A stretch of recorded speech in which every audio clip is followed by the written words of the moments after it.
Awa était partie depuis des mois pour son travail. Elle avait pris un poste à l'étranger, un boulot difficile mais bien payé, pour aider sa famille à construire un avenir solide. Elle était une femme forte, toujours prête à se sacrifier pour ceux qu'elle aimait. Son mari, Samba, lui avait dit qu'ils avaient besoin de cet argent pour acheter une maison et peut-être un jour avoir des enfants. Alors, Awa avait dit oui, même si ça voulait dire être loin de lui pendant longtemps. Elle pensait à lui tous les jours, imaginant son sourire et ses mots gentils au téléphone. « Tu me manques, Awa. Reviens vite. » Ces mots la réchauffaient, même quand elle était fatiguée après des journées interminables. Mais cette fois, elle avait décidé de rentrer plus tôt. Son patron lui avait donné quelques jours de congé inattendus et elle n'avait prévenu personne. Elle voulait faire une surprise à Samba. Elle imaginait déjà son visage éclairé de joie quand elle ouvrirait la porte. Pendant tout le voyage en avion, elle souriait toute seule, impatiente de le retrouver. Elle avait même acheté un petit cadeau pour lui. Une montre simple mais élégante, quelque chose qu'il pourrait porter tous les jours pour penser à elle. Quand elle est arrivée dans leur quartier, tard dans l'après-midi, elle a tout de suite senti que quelque chose n'allait pas. En tournant dans leur rue, elle a vu plusieurs voitures garées devant leur maison. Il y avait des ballons bleus et roses, accrochés partout dans le jardin, qui flottaient doucement dans la brise. Une grande banderole était tendue entre deux arbres, avec les mots « Bienvenue à notre petit trésor » écrits en grosses lettres colorées. Awa a froncé les sourcils. Un trésor? Quel trésor? Elle n'avait rien organisé, et Samba ne lui avait rien dit au téléphone. Son cœur a commencé à battre plus fort, comme s'il sentait un danger qu'elle ne comprenait pas encore. Elle a garé sa voiture un peu plus loin, dans une rue à côté, pour ne pas se faire remarquer. Elle voulait savoir ce qui se passait avant d'entrer. Avec son sac sur l'épaule, elle a marché jusqu'à la maison, ses pas lents et silencieux sur le gravier. La porte d'entrée était entr'ouverte, et des rires joyeux s'échappèrent de l'intérieur, mélangés à une musique douce. Awa a poussé la porte doucement et est entrée. Ce qu'elle a vu l'a arrêtée net, comme si ses jambes avaient oublié comment bouger. Le salon était plein de monde. Des amis, des voisins, et même sa famille étaient là, tous avec des sourires sur le visage. Au milieu de la pièce, il y avait Fatou, sa meilleure amie depuis des années. Fatou était enceinte, très enceinte, au moins 6 mois à en juger par la taille de son ventre rond sous sa robe colorée. Awa a cligné des yeux, essayant de comprendre. Fatou enceinte. Elle ne lui avait jamais dit ça. Elle parlait souvent au téléphone, et Fatou n'avait jamais mentionné un bébé. Pourquoi tout le monde était là pour elle dans sa maison? Puis elle a vu sa belle-mère, Maimouna, debout près de Fatou. Maimouna caressait le ventre de Fatou avec un sourire tendre, comme une grand-mère fière. À côté, la mère d'Awa, Aminata, servait des jus de fruits aux invités, riant avec eux comme si tout était normal. Sur une table décorée avec des fleurs, il y avait une pile de cadeaux.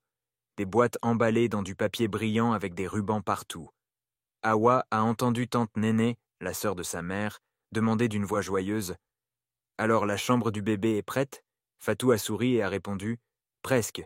Samba a voulu la peindre lui-même. Il y travaille tous les week-ends. » À ce moment-là, Samba est entré dans le salon, portant un plateau avec des boissons.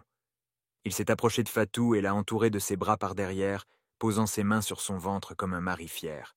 « Il ne reste plus qu'à mettre le berceau, » a-t-il dit avec un grand sourire. On l'a choisi ensemble la semaine dernière. Awa a senti son cœur tomber dans son estomac. Samba, son Samba, avec Fatou, et un bébé. Elle a eu l'impression que le sol s'ouvrait sous ses pieds. Elle ne pouvait plus respirer correctement, ses mains tremblaient, et tout autour d'elle semblait devenir flou. Elle était là, immobile au milieu du salon, quand sa mère, Aminata, l'a enfin vue. Le visage d'Aminata a changé en une seconde. Son sourire a disparu, remplacé par une expression de panique. Elle a posé son plateau et s'est précipitée vers Awa, attrapant son bras. « Awa, on ne t'attendait pas aujourd'hui », a-t-elle chuchoté rapidement. « Viens, sortons dehors, il faut qu'on parle. » Mais Awa a retiré son bras d'un coup sec. « Parler de quoi ?» a-t-elle dit d'une voix froide, assez forte pour que tout le monde l'entende. « De comment mon mari a mis ma meilleure amie enceinte pendant que j'étais à l'étranger pour travailler ?» Le silence est tombé dans la pièce comme une pierre. Les rires se sont arrêtés, la musique semblait soudain trop faible. Tous les regards se sont tournés vers elle. Fatou a été la première à réagir. Son visage est devenu pâle, ses yeux grands ouverts. Samba, lui, est resté figé, ses mains toujours sur le ventre de Fatou, incapable de bouger. Awa, a-t-il commencé, sa voix tremblante, mais elle l'a coupé immédiatement. N'ose même pas, a-t-elle crié, les larmes montant dans ses yeux, mais elle refusait de les laisser couler. Depuis combien de temps tu me trompes, Samba? Personne n'a répondu. Son père, Bakary, qui était dans un coin avec un verre à la main, a baissé la tête, évitant son regard. Fatou a fait un pas vers elle, les mains tendues. « Je peux expliquer, a-t-elle dit doucement. On ne voulait pas que tu l'apprennes comme ça. Awa a ri, un rire dur et amer. Ah oui? Et comment vous comptiez me le dire? Après la naissance du bébé? Ou quand il aurait 18 ans? Sa belle-mère, Maimouna, s'est levée, l'air fâché. Awa, s'il te plaît, pense au bébé. Fatou ne doit pas se stresser dans son état. Awa a tourné la tête vers elle, les yeux brillants de colère. Son état? Le même état que moi il y a 2 ans, quand j'ai perdu mon bébé? Où était ton inquiétude pour moi à ce moment-là, Maimouna? Le silence qui a suivi était lourd, presque insupportable. Aminata a essayé encore. Ma chérie, je sais que c'est dur. Dur pour qui? A coupé Awa, sa voix tremblante de rage. Pour moi, qui ai travaillé sans arrêt pendant 9 mois pendant que mon mari couchait avec ma meilleure amie. Ou pour vous tous, qui avez caché ce mensonge. Samba s'est enfin détaché de Fatou et a fait un pas vers elle. Awa, on peut parler en privé, ne fais pas une scène. Une scène? Elle a presque crié. Tu appelles ça une scène? Et toi, Samba, quand tu m'as convaincu de partir à l'étranger, quand tu m'as dit qu'on avait besoin de cet argent pour notre famille? Elle s'est tournée vers Fatou. Il t'a dit quoi, à toi? Qu'il était seul, abandonné par sa femme méchante qui pensait à sa carrière? Fatou a commencé à pleurer, secouant la tête. Ce n'était pas comme ça, a-t-elle murmuré. Bien sûr que non, a répondu Awa, sa voix pleine de sarcasme. Tu as juste trébuché et tu es tombée enceinte de mon mari, c'est ça. Les invités ont commencé à bouger, mal à l'aise. Certains ont pris leurs affaires pour partir. Bakary, son père, a enfin parlé. Awa, calme-toi, tu es bouleversée. Bouleversée? A-t-elle répété, sa voix montant encore. Non, papa, je suis calme. En fait, je suis reconnaissante. Parce que maintenant, je vois qui vous êtes tous vraiment. Mon mari menteur, ma meilleure amie traîtresse, et ma famille qui a choisi de protéger ce secret au lieu de moi. Elle s'est dirigée vers la table des cadeaux, a pris une boîte au hasard et l'a lancée à sa mère. Tiens, maman, c'est pour toi. Un joli cadeau pour le bébé de la maîtresse de ton gendre. Aminata a essayé de la calmer. Awa, s'il te plaît. Mais Awa a déchiré le papier. C'était une petite tenue de bébé blanche avec des motifs bleus. Trop mignon, a-t-elle dit d'un ton plat. J'espère que tu as gardé le reçu. Samba s'est avancé, essayant de lui prendre la tenue des mains. Ça suffit, Awa. Tu te rends ridicule. Moi, ridicule? Elle a ri encore, un rire froid. Non, Samba, c'est toi qui t'es ridiculisé en mettant Fatou enceinte pendant que je payais tout. Maimouna s'est levée, outrée. Ça va trop loin. Samba cherchait juste le bonheur que tu ne pouvais pas lui donner, toujours occupé à travailler. Awa l'a fixé, sa voix devenant calme mais tranchante comme un couteau. Tu as raison, Maimouna. J'étais trop occupée à payer la maison où ton fils couchait avec mon ami. Elle s'est tournée vers Samba. Mais ne t'inquiète pas, je ne serai plus un problème. Garde la maison, les meubles, les cadeaux. Moi, je pars. Elle est sortie sans un regard en arrière, ses mains tremblantes mais sa tête haute. Elle est montée dans sa voiture, a démarré et a conduit loin de cette maison. Son téléphone vibrait sans arrêt. Des messages de sa mère, de Samba, même de Fatou. Awa, on doit parler.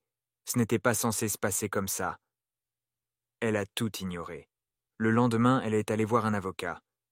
Je veux divorcer, a-t-elle dit fermement. Et je veux qu'il ne touche pas un centime de mon argent. Quelques jours plus tard, elle était dans un café quand Samba est apparu. Il avait l'air fatigué, les yeux rouges. Awa, s'il te plaît, a-t-il dit en s'asseyant sans demander. Je ne voulais pas que tu le prennes comme ça. Elle a croisé les bras. Et comment je devais le prendre? Avec un sourire? Il a soupiré. J'ai fait une erreur. Une erreur? Non, Samba, c'était un choix. Elle s'est levée. Mon avocat s'occupe de tout. C'est fini. Et elle est partie, le laissant seul. Après avoir quitté Samba pour de bon, Awa a décidé qu'elle ne regarderait plus en arrière. Elle avait déjà perdu assez de temps avec un mari menteur, une amie traîtresse, et une famille qu'il avait laissé tomber. Maintenant, c'était son tour de vivre pour elle. Elle s'est installée dans un petit hôtel pendant quelques jours, le temps de réfléchir à ce qu'elle allait faire. Chaque nuit, elle entendait son téléphone vibrer, des appels de Samba, des messages de sa mère Aminata, et même des excuses pleurnichardes de Fatou. « Awa, pardonne-nous, on ne voulait pas te faire mal. » Mais Awa n'avait plus de place pour leurs mots vides. Elle les a tous bloqués, un par un, jusqu'à ce que le silence revienne dans sa vie. Le lendemain de sa rencontre avec Samba au café, elle est retournée voir son avocat, Moussa. Il était calme, avec des lunettes épaisses et une voix qui inspirait confiance. « Tout est prêt, a-t-il dit en posant une pile de papiers sur la table. La maison est à ton nom. Tu as payé chaque centime. Samba n'a rien à réclamer. Awa a hoché la tête, un petit sourire au coin des lèvres. Je veux qu'il sorte de ma vie et qu'il prenne ses problèmes avec lui. Moussa a souri aussi. Considère ça comme fait. Les jours suivants, Awa a regardé Samba s'enfoncer tout seul. Sans son argent, il ne pouvait plus payer les factures de la maison. L'électricité a été coupée, puis l'eau. Les voisins ont commencé à parler, disant qu'il criait souvent au téléphone, probablement avec Fatou ou sa mère Maïmouna. Awa, elle, n'avait plus rien à voir avec ça. Elle a vendu quelques meubles qu'elle avait payés et a pris un nouvel appartement en ville, petit mais lumineux, avec une vue sur un parc. Chaque matin, elle ouvrait les rideaux et respirait l'air frais, un peu plus légère. Mais le vrai moment qu'elle attendait est arrivé quelques semaines plus tard, l'expulsion de Samba. Elle avait appris par un ami que la banque avait repris la maison, vu qu'il n'avait pas fait un seul paiement. Awa a décidé d'y aller elle-même, pas pour l'aider, mais pour voir de ses propres yeux le résultat de ses choix. Quand elle est arrivée, la cour était un désordre total. Des cartons étaient éparpillés partout, certains déchirés, avec des vêtements qui traînaient dans la poussière. Samba était là, en train de crier sur un officier en uniforme. « Vous ne pouvez pas me faire ça. J'ai vécu ici. » L'officier, impassible, a répondu « Monsieur, vous n'avez pas payé. C'est fini. » À côté de lui, Fatou se tenait debout, son gros ventre bien visible sous une robe usée. Elle avait l'air fatiguée, les yeux rouges, et serrait ses bras autour d'elle comme si elle avait froid. Quand elle a vu Awa, elle a baissé la tête, honteuse. Samba, lui, a tourné les yeux vers elle et son visage est devenu rouge de colère. « Toi !» a-t-il crié en marchant vers elle. « C'est ta faute. » Awa n'a pas bougé, les bras croisés. « Non, Samba, c'est ta faute. Moi, j'ai juste payé pour tout pendant que tu jouais avec elle. » Fatou a levé les yeux, suppliante. « Awa, s'il te plaît. » Mais Awa l'a coupé. « Toi, ne me parle pas. Tu as eu le culot de coucher avec mon mari, alors assume maintenant. » Samba a jeté un carton par terre, furieux. « Où je vais aller, hein? Tu veux me voir détruit ?» Awa s'est penchée vers lui, son regard dur comme la pierre. « Oui, exactement. » Puis, elle s'est tournée et est partie, laissant l'officier finir le travail. En s'éloignant, elle a entendu Samba crier encore, mais ça ne l'atteignait plus. Les mois ont passé, et la vie de Samba est devenue un cauchemar. Sans maison, il a dû dormir sur le canapé de sa mère Maïmouna. Fatou, qui avait accouché d'un petit garçon, restait avec lui, mais les disputes étaient constantes. Awa, elle, entendait tout ça par des amis communs. Elle ne ressentait aucune pitié. Chaque fois qu'on lui disait « Samba a trouvé un petit boulot, mais il a été viré », elle haussait les épaules. « Tant mieux », répondait-elle. Sa famille a essayé de la ramener vers eux. Sa mère Aminata est venue la voir à son nouvel appartement un soir, les yeux pleins de larmes. « Awa, tu es trop dur. Samba n'a plus rien. Il dort chez Maïmouna. Tu ne peux pas lui pardonner ?» Awa a ri, un rire sans joie. « Pardonner ? Il m'a trompé, maman. Il m'a menti pendant que je travaillais pour lui. Et toi, tu l'as couvert. » Aminata a secoué la tête. « On ne voulait pas te blesser. »« Mais vous l'avez fait, » a répondu Awa, froide. « Maintenant, partez. » Elle a fermé la porte et n'a plus répondu à leurs appels. Puis, un jour, une nouvelle délicieuse est arrivée. Une amie, Daba, l'a croisée dans un marché et lui a raconté « Fatou a quitté Samba. Elle a demandé le divorce et veut qu'il lui donne de l'argent pour le bébé. » Awa a éclaté de rire, un rire vrai et fort. « Sérieux ?» Daba a hoché la tête, amusée. « Oui, elle dit qu'il ne peut plus rien lui offrir, alors elle le laisse tomber. » Awa a savouré l'ironie. Fatou, qui avait pris Samba à elle, le jetait maintenant comme un vieux chiffon parce qu'il n'avait plus rien. Et Samba, sans un sou, ne pouvait même pas payer une pension. Quelques jours plus tard, Awa est allée dans un petit bar où elle savait que Samba traînait encore. Elle voulait voir son visage une dernière fois. Il était là, assis seul avec une bière bon marché, maigre, les cheveux en bataille. Quand il l'a vu, il a grogné. « Qu'est-ce que tu veux ?» Elle s'est assise à côté, calme. « Rien, je regarde juste le spectacle. » Il a serré son verre. « Tu es contente, hein? Fatou m'a quitté, j'ai rien. » Awa a souri. « Très contente. Tu as tout perdu, Samba, et tu mérites chaque seconde de ça. » Elle s'est levée et est partie, le laissant seul avec sa misère. Awa, elle, a continué à avancer. Elle a vendu tout ce qui lui rappelait son passé, a décoré son appartement avec des couleurs vives et a repris sa vie en main. Elle sortait avec de nouveaux amis, riait plus souvent et se sentait enfin libre. Samba, lui, a essayé de contester le divorce devant un juge, disant qu'il méritait de l'argent d'Awa. Le juge a ri et a tout rejeté. Fatou, elle, continuait de lui réclamer une pension qu'il ne pouvait pas payer. Et Awa, elle vivait enfin pour elle. Enfin, cette histoire nous montre une chose importante. On récolte ce qu'on sème. Samba a menti, trahi et profité d'Awa, pensant qu'elle ne se défendrait pas. Mais la vie finit toujours par rendre justice. Awa, elle, a appris à se respecter et à ne pas laisser les autres marcher sur elle. La leçon, c'est qu'il faut être honnête et courageux, parce que les mensonges finissent toujours par nous rattraper. Merci à tous, nos chers abonnés, d'avoir suivi l'histoire d'Awa et Samba jusqu'au bout. Vous êtes là fidèles et on adore partager ces aventures avec vous. À la prochaine pour d'autres histoires pleines de surprises. Dites-nous en commentaire depuis quand vous nous suivez, ça nous fera plaisir de savoir. Prenez soin de vous et à bientôt.